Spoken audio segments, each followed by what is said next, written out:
Hello everyone.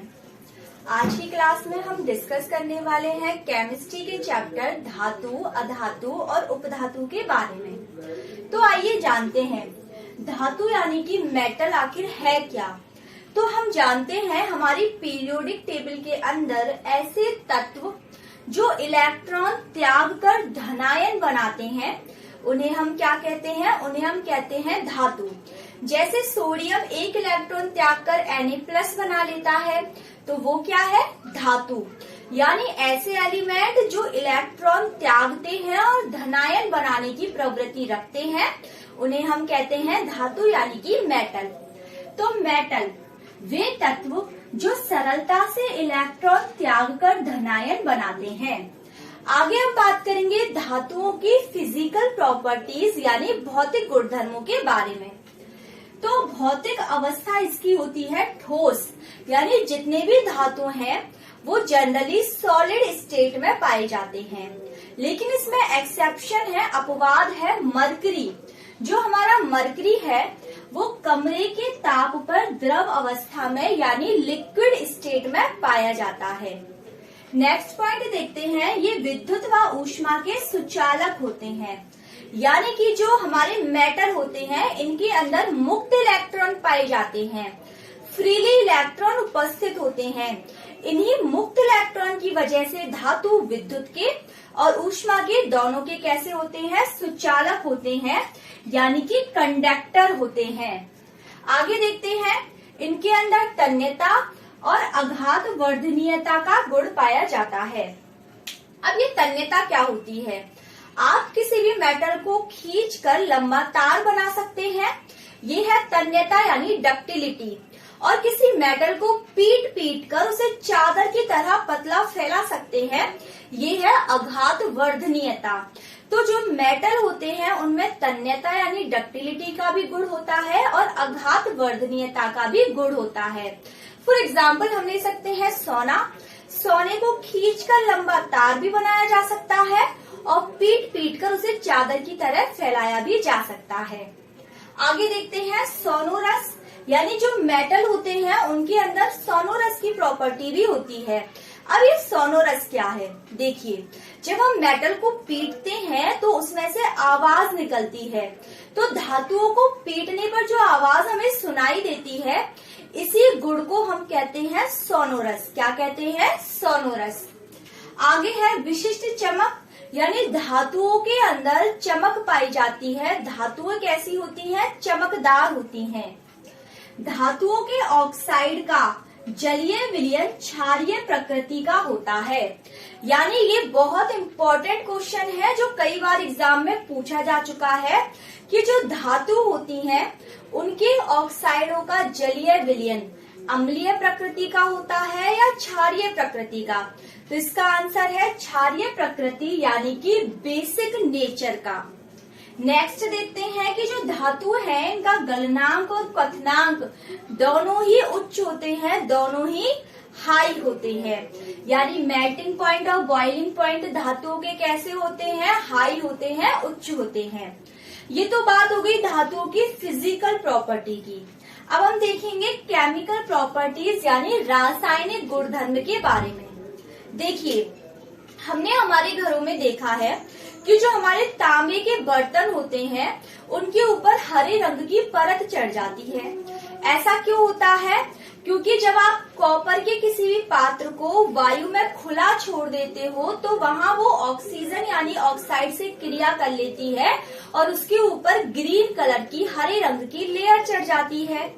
यानी कि copper को वायु में खुला छोड़ने पर उसके ऊपर हरे रंग की परत चढ़ना, ये क्या है, ये धातुओं का एक रासायनिक गुण है, केमिकल प्रॉपर्टी है। आगे हम देखें कि जो धातु हैं जब वो जल से क्रिया करती हैं तब भी हाइड्रोजन गैस मुक्त करती हैं और जब धातुएं अम्ल के साथ अभिक्रिया करती हैं तब भी H2 गैस मुक्त करती हैं। यानी जो धातु है, मेटल है, वो जल से क्रिया करके भी H2 गैस रिलीज करेंगी और हमारे अम्ल से क्रिया करके भी H2 गैस रिलीज करेंगी। अब देखते हैं प्रतिस्थापन अभिक्रिया क्या होती है। देखिए जो अधिक क्रियाशील धातु है जब वो किसी लवण के विलयन में से कम क्रियाशील धातु को हटा दे, प्रतिस्थापित कर दे, तो ऐसी अभिक्रिया को हम प्रतिस्थापन अभिक्रिया कहेंगे। तो अधिक क्रियाशील धातु जब कम क्रियाशील धातु को लवण के विलयन में से प्रतिस्थापित कर देती है, तो इसी को हम प्रतिस्थापन अभिक्रिया कहते हैं। लेकिन हमें पता कैसे चलेगा कि अधिक क्रियाशील धातु कौन सी है और कम क्रियाशील धातु कौन सी है? तो उसके लिए हमें याद करनी होगी क्रियाशीलता श्रेणी। अब वो क्या है? वो आपको ये नीचे दिखाई दे रही है। Lithium, potassium, calcium, sodium, magnesium, aluminium, zinc, iron, nickel, cobalt, tin, hydrogen, copper, Hg यानी कि पारा, Ag यानी कि चांदी और Au यानी कि सोना। तो ये आपको क्रियाशीलता के घटते क्रम में रिप्रेजेंट की गई है। कैसे क्रम में? क्रियाशीलता के घटते क्रम में। यानी सबसे ज्यादा क्रियाशील कौन है? लिथियम। और सबसे कम क्रियाशील कौन हुआ? Au यानी कि औरम। ठीक है। अब फॉर एग्जाम्पल पूछ लिया जाए कि FeSO4 का सॉल्यूशन है, उसमें जिंक मिला दिया जाता है, तो क्या जिंक FeSO4 के सॉल्यूशन में से Fe को प्रतिस्थापित करेगी? तो देख लेते हैं। जिंक हमारी यहाँ है और Fe हमारी यहाँ है, यानी जिंक ज्यादा क्रियाशील है और Fe कम क्रियाशील है। तो जो ज्यादा क्रियाशील है वो तो कम क्रियाशील को प्रतिस्थापित कर देगी, यानी जिंक Fe को FeSO4 में से प्रतिस्थापित कर देगी और ZnSO4 बना लेगी। तो इस तरह से रिएक्शंस में ये क्वेश्चन पूछे जाते हैं। तो कुल मिला के ये हमारी क्रियाशीलता का घटता हुआ क्रम है। इस साइड जो है वो ज्यादा क्रियाशील है और धीरे धीरे ये इस साइड जाते हुए इनकी क्रियाशीलता घट रही है, कम हो रही है। आगे हम बात करेंगे एग्जाम्पल्स की, यानी जितने भी मेटल हैं जो एग्जाम में डायरेक्टली पूछे जाते हैं उनके बारे में देखते हैं। सर्वाधिक हल्की धातु, सबसे ज्यादा हल्की धातु है लिथियम। कौन सी है? लिथियम। फिर सर्वाधिक भारी धातु वो है हमारी ऑस्मियम। कौन है? ऑस्मियम, जिसे OS से रिप्रेजेंट करते हैं। सर्वाधिक तन्य धातु, तन्य यानी जिससे खींचकर लंबा तार बनाया जा सकता है, वो है सोना यानी कि औरम। और सर्वाधिक क्रियाशील धातु है हमारी फ्रेंशियम Fr। आगे देखते हैं भय धातु के नाम से किसे जानते हैं? भय धातु के नाम से हम जानते हैं प्लूटोनियम 239 को। किसको जानते हैं? प्लूटोनियम 239 को। अब देखिए, ये जो धातु है ये मानव निर्मित धातु है, पोखरण टेस्ट में उपयोग की गई धातु है, और जापान में जो बम विस्फोट हुआ था उसमें इस धातु का यूज किया गया था। कौन सी धातु? प्लूटोनियम धातु, जिसे हम भय धातु भी कहते हैं, Pu 239। आगे देखते हैं आशा धातु के बारे में। आशा धातु के नाम से जाना जाता है यूरेनियम को। यूरेनियम 235। किसको? यूरेनियम 235 को। और ये जो धातु है ये सबसे महंगी धातु है। साथ में इस धातु का उपयोग परमाणु संयंत्र में किया जाता है। किसमें किया जाता है? परमाणु संयंत्र में। आगे देखते हैं द्रव धातु। द्रव धातु एक तो हमें पता चल गया यहाँ पारा यानी कि मरकरी, जिसे हम Hg से प्रदर्शित करते हैं। इसके अलावा बात करें तो गैलियम Ga और सीजियम Cs। ठीक है। इसके अलावा अगर बात करें द्रव अधातु की, तो द्रव अधातु है हमारा ब्रोमीन, जिसे हम Br से रिप्रेजेंट करते हैं। स्टार भी लगाया है क्योंकि एग्जाम में पूछा जा चुका है। आगे बात करते हैं निष्क्रिय, नोबल या उत्कृष्ट धातु। निष्क्रिय धातु या नोबल धातु या उत्कृष्ट धातु कौन कौन सी हैं? तो वो है हमारी चांदी, सोना और प्लेटिनम। Ag, Au और Pt, चांदी, सोना और प्लेटिनम। अगर हम देखें इन तीनों में से सबसे ज्यादा क्रियाशील कौन सी है, मोर रिएक्टिव कौन सी है, तो चांदी सबसे ज्यादा क्रियाशील है, उससे कम है सोना और उससे भी कम है प्लेटिनम। चांदी, सोना, फिर प्लेटिनम। आगे देखते हैं, केरोसिन के अंदर सीजियम, पोटेशियम और सोडियम, इन तीनों धातुओं को रखा जाता है क्योंकि ये तीनों धातुएं ही रिएक्टिव होती हैं। देखिए, सोडियम और पोटेशियम ऐसी धातु हैं जो बहुत मुलायम होती हैं और इन्हें चाकू से आसानी से काटा जा सकता है। और इन तीनों धातुओं को हम रखते हैं केरोसिन के अंदर। लेकिन इन तीनों में से भी ज्यादा रिएक्टिव कौन है?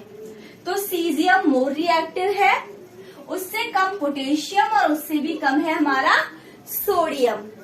आगे देखते हैं, विद्युत व ऊष्मा की सर्वोत्तम चालक धातुएं कौन कौन सी हैं? तो पहला तो है चांदी यानी कि Ag, दूसरा है तांबा यानी कि Cu और तीसरा है एल्यूमिनियम यानी कि Al। Ag, कॉपर और एल्यूमिनियम ये तीनों ही विद्युत व ऊष्मा की सुचालक होती हैं, इसलिए जितने भी वायर्स बने होते हैं उनके ऊपर या तो कॉपर की या फिर एल्यूमिनियम की लेयर चढ़ी हुई होती है। रही चांदी की बात, तो चांदी तो काफी महंगी पड़ती है। अब हम देख लेते हैं इन तीनों में से सबसे अच्छा चालक कौन है।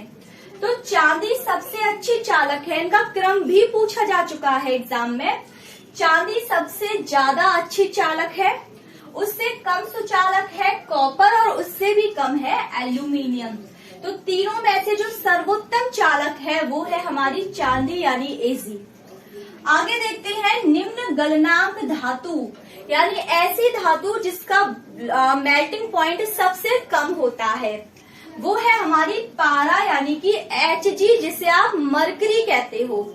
और इसी पारे को हम जानते हैं क्विक सिल्वर के नाम से। किस नाम से? क्विक सिल्वर के नाम से। अब ये जो पारा है इसका जो मेल्टिंग पॉइंट है वो है 39 डिग्री सेल्सियस। क्या है? 39 डिग्री सेल्सियस। अब ये तो हमने बात कर ली कि जो लो मेल्टिंग पॉइंट है, सबसे निम्न गलनांक वाली धातु है वो पारा है। हमने ये भी देख लिया इसे क्विक सिल्वर कहा जाता है। लेकिन इस पारे का यूज करते कहाँ कहाँ है? तो देखिए, स्फिग्मोमैनोमीटर के अंदर ब्लड प्रेशर यानी रक्तदाब को मापने के लिए करते हैं। नेक्स्ट है थर्मामीटर के अंदर टेम्परेचर मेजर करने के लिए। और उसके बाद है बैरोमीटर में वायु दाब यानी एटमॉस्फेरिक प्रेशर को मेजर करने के लिए हम पारा यानी Hg का यूज करते हैं। कहाँ? स्फिग्मोमैनोमीटर के अंदर ब्लड प्रेशर को मेजर करने के लिए, थर्मामीटर के अंदर टेम्परेचर मेजर करने के लिए और बैरोमीटर के अंदर वायु दाब यानी एटमॉस्फेरिक प्रेशर को मेजर करने के लिए। एक लास्ट पॉइंट और देख लेते हैं, उच्च गलनांक वाली धातु यानी ऐसी धातु जिसका मेल्टिंग पॉइंट सबसे ज्यादा हाई होता है, तो वो है टंगस्टन, जिसे आप W से रिप्रेजेंट करते हो।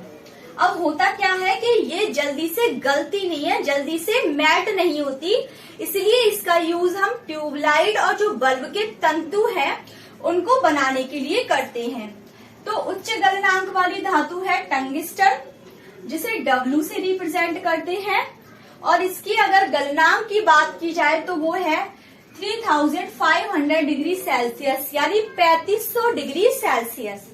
बात करें इस टंगस्टन का यूज कहाँ होता है, तो ट्यूबलाइट और बल्ब के तंतु बनाने में होता है, जिसका टेम्परेचर होता है 2000 से 2500 डिग्री सेल्सियस।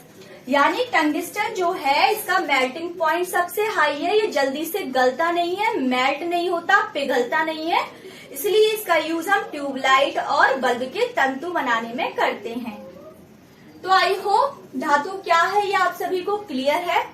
नेक्स्ट स्लाइड में हम डिस्कस करेंगे अधातु और उपधातु के बारे में। आइए अब बात करते हैं अधातु और उपधातु के बारे में। तो सबसे पहले जान लेते हैं अधातु यानी नॉन मेटल क्या है।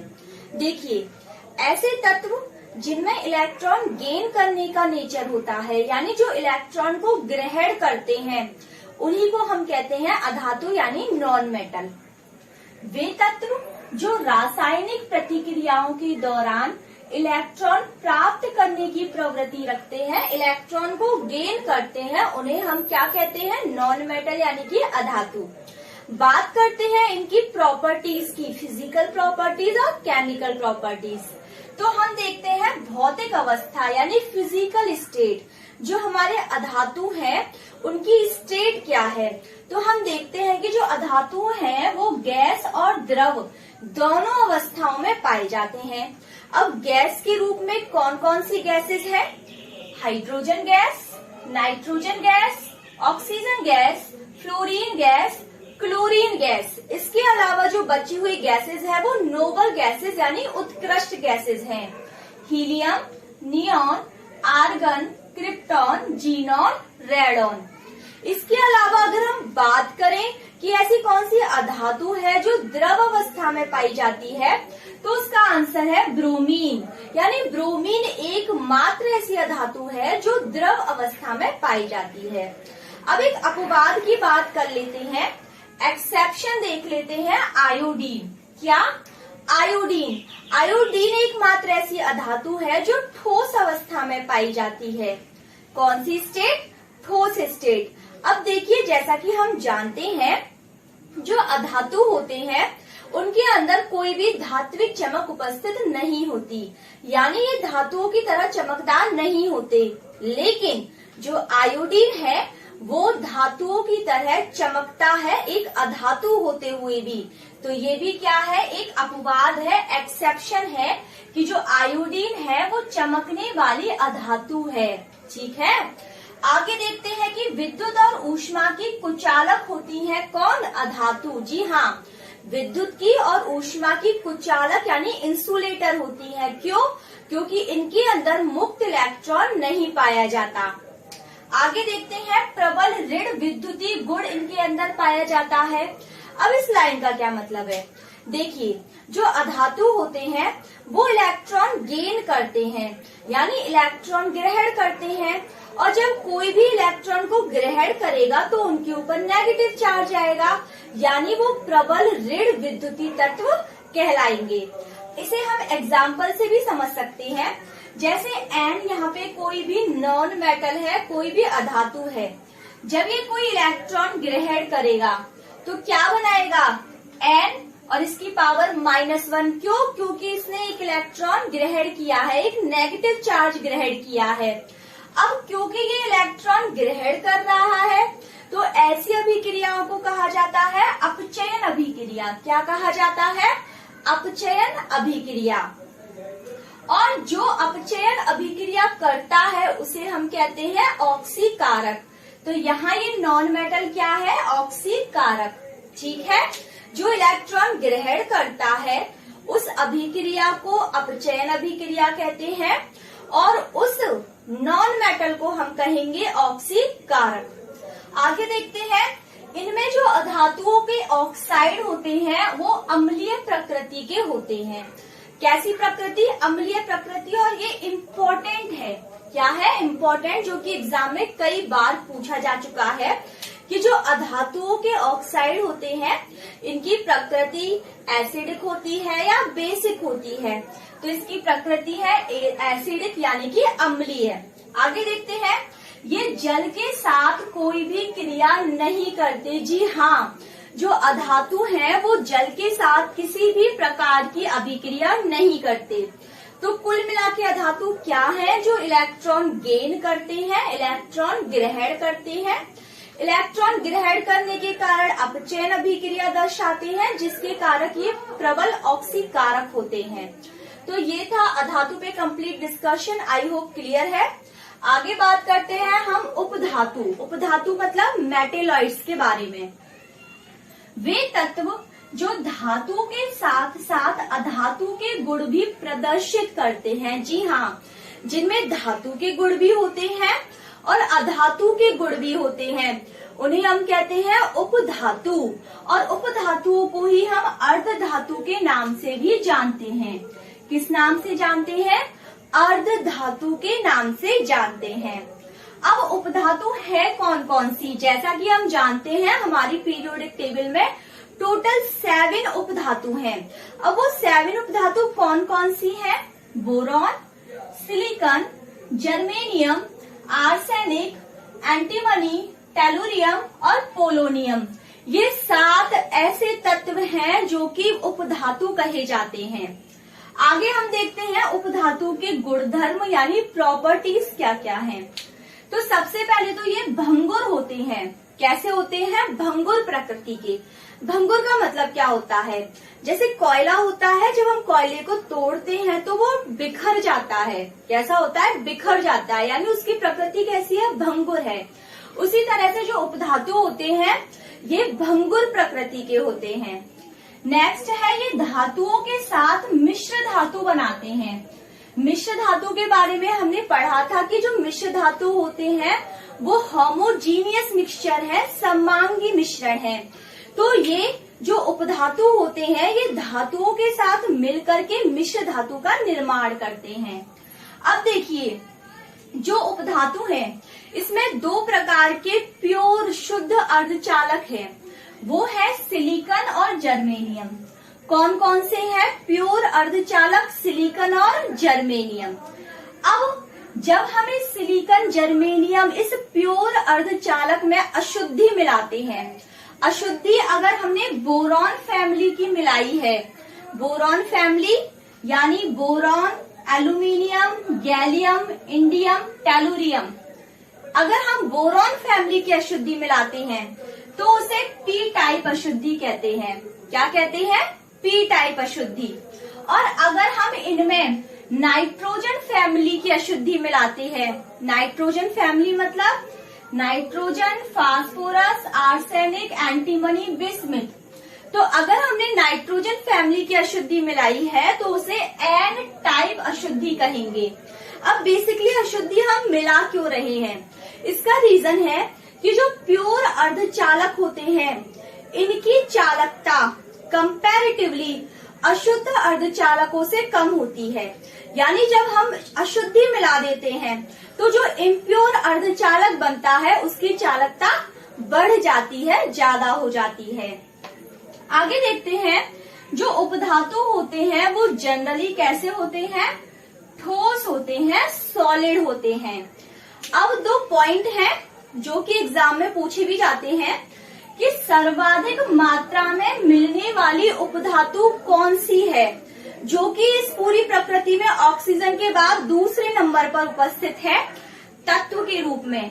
तो सर्वाधिक मात्रा में मिलने वाली उपधातु है सिलिकॉन। क्या है? सिलिकॉन। और जो जहरीला तत्व है जो कि एक उपधातु भी है तो वो जहरीला तत्व है आर्सेनिक। क्या है?